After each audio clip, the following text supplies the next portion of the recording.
best believe I hit and I won't miss. Yeah. You can best believe when I creep to the line, I hit and I won't miss. Yeah. You can best believe I creep to the line and I hit and I won't miss. You can best believe when I creep to the line and I hit and I nigga won't. Shalom, shalom, shalom. I am your host, Big Truck, here at the King's Table. Man, I got one for y'all today. We're gonna spit this fire today. Woman here, she tells the truth on some things. Kings, I want y'all to pay attention to what's about to be said here today. And we're gonna talk about it along the way. So without further ado, as men, we spit fire. Let's get it. Man is dropping truth bombs. Take a listen. I mean, doesn't the Quran say that men have authority over women? Well, don't they? I mean, according to your own narrative, men have been running the show. The feminists are asking for their so-called rights.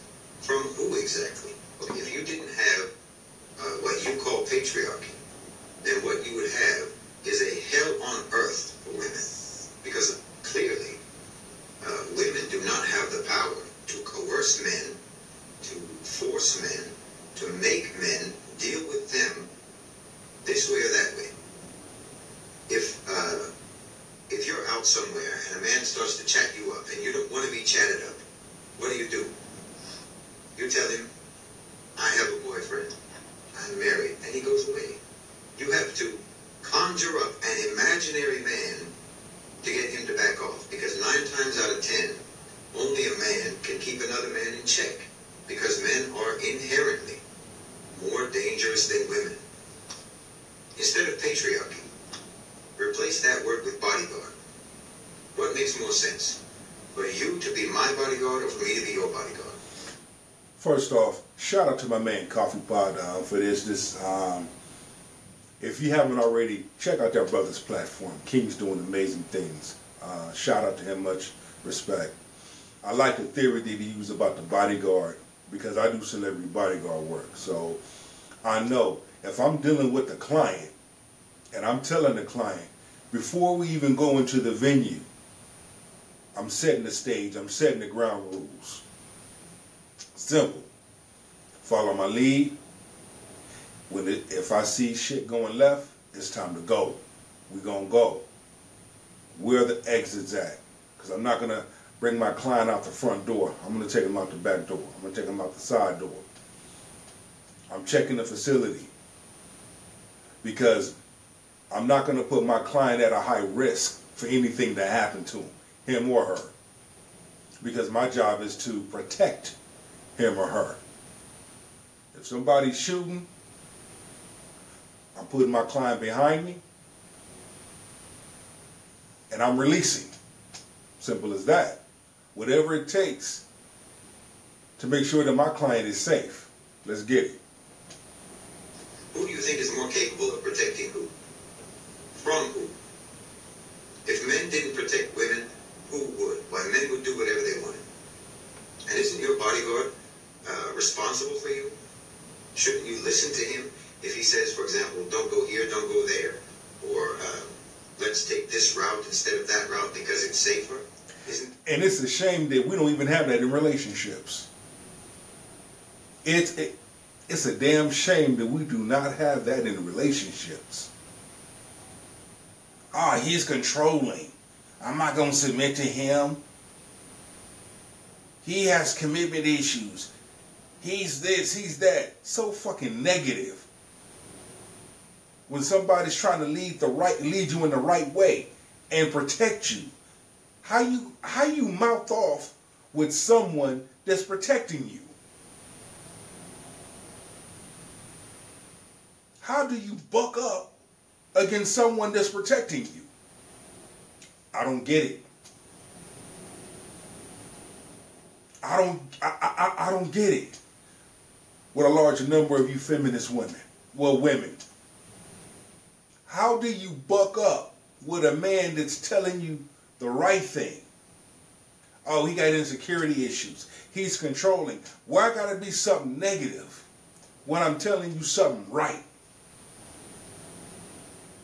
It's almost like if you go out with your girls, just call me and let me know you made it to your destination.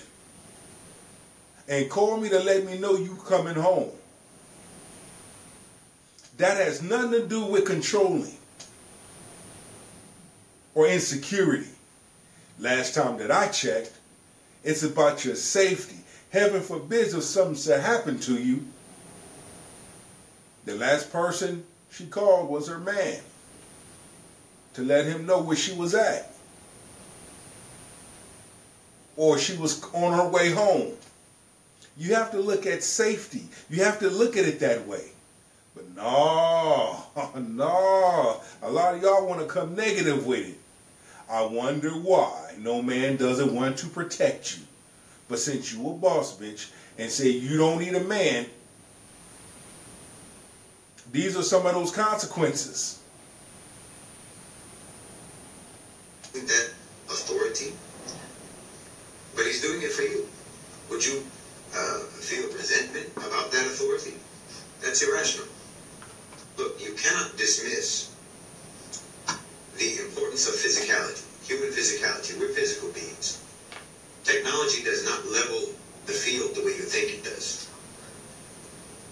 And if you're walking in the street by yourself late at night and you see a man coming towards you, which one of the two of you is more likely to be afraid? The woman. Scared of who? No, the woman. But see, you in the West have confused this. The feminists have confused this. The power imbalance. They confused a whole lot of shit. That literal physical power imbalance. That imbalance in the ability to coerce and exert force and to be violent. It's just a fact and a reality of the power imbalance between men and women. But your culture is in love with power.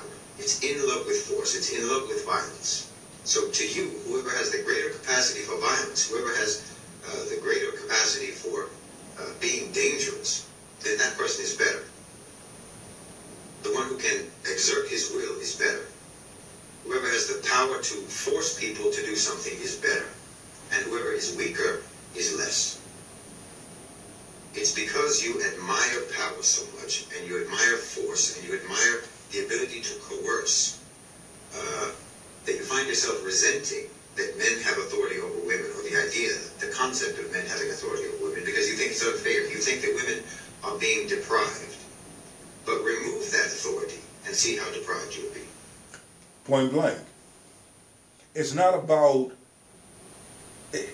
It seems like a large number of women making it seem like it's some damn competition when it's not. Okay? It's not even about competition. Another word, submitting. Act like that's some damn curse. There's nothing wrong with a woman submitting to her man, her husband, and the husband submitting to his wife. It's two good people to come together. They submit to each other. Why? Because they love each other. They are good to each other. I want the best for you. Your health, your life is in my hands. When we was at the altar and we made that agreement together before Yeshua HaMashiach, that we was going to be together till death do us part. Mean that. Rich or poor, sickness and in health. Obey each other. Y'all just taking it out of whack. Wonder why y'all don't have no damn man. Remove that authority and you will be in danger. You will be deprived of your safety. You'll be deprived of your security. Your and deprived of yourself. And maybe your life. And your happiness. You invent the concept, this concept of equality, and treat it as sacred, and you believe in it religiously. Yes, they do. Religious devotion. And you demand that everyone believes in it. And wonder why, and have the nerve to get in your damn feelings when a man won't come to protect you. Nah, y'all gonna eat this shit. Saying all that, talking all that jazz. Then when a man goes, oops, upside your head, you have the audacity to talk about where's the men at? Where's the protectors at? No man shall put his hands on no woman. No woman shall put her hands on no man. But when you sit up there and you got a woman that's up in the man's face and she bucking at him, well, it's going to be a long day. Let's continue. No one can dare doubt the reality and the holy truth of the concept of equality, even though all evidence that you are exposed to on a daily basis disproves that concept. So you'll make fun of us and you'll look down on us and you'll insult our intelligence for believing in something that you say we don't have any proof for. Meanwhile, you're believing in something for which all of the proof that exists disproves it. You see how incoherent your thinking process is? You see, all modern feminism has to their advantage are words. And a lot of people might say the pen is mightier than the sword. That's true to an extent. I'm a writer. I know the power of words, especially well-written words. However, in order for words to be effective, they have to make sense. There has to be truth in those words. And without that truth, you're just dealing with Disney. And that's what the feminist movement is, basically.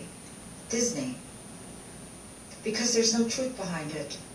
If you take away the patriarchy, what does feminism have? Nothing. Women would be in danger without the patriarchy. And a lot of times, a lot of women endanger themselves. Or cause things, or cause dangers to come upon them so, and expect man to protect them. And when man doesn't protect them in the way that they want them to, they get shamed for it. They get put on blast. But these are the same men that you're treating like trash. Help me make it make sense. Help me make it make sense. These are the same good men. We're not talking about the simp men. We're talking about the good men. The good men that are hardworking, loving, caring, giving, that protect their wives, children, and households, or anything thereof in their household, or close family members. Get treated like trash. But soon as you get into some trouble, you want a man to come save you. You want a man to come protect you. Shit ain't gonna happen. Especially if that man don't know you. So you asking a perfect stranger to risk his life to save your ass. And when he doesn't in the way that you want him to, you want to shame him for it. You want to blast him on social media. Modern women, you got to do better. Feminists, you got to do better. Don't get me wrong. I'm going to keep it a buck. You got some simp out there that would do it in the exchange of getting some tail or something in return. How many times we done seen that happen? But let me know what you think. Leave your comments. Once again, this your boy Big Truck at the King's Table. We just huddling up having a conversation. Until then, shalom. The taste of this, yeah. Let us get this when it's in the ice on the wrist. Watch how they stop and stare. Look, try to take a glare. Come close, but can't compare. As smoke fills the air, deep bits taking over this here. I'm about to change the game, get it out the frame. You'll die real slow trying to remember my name, nigga.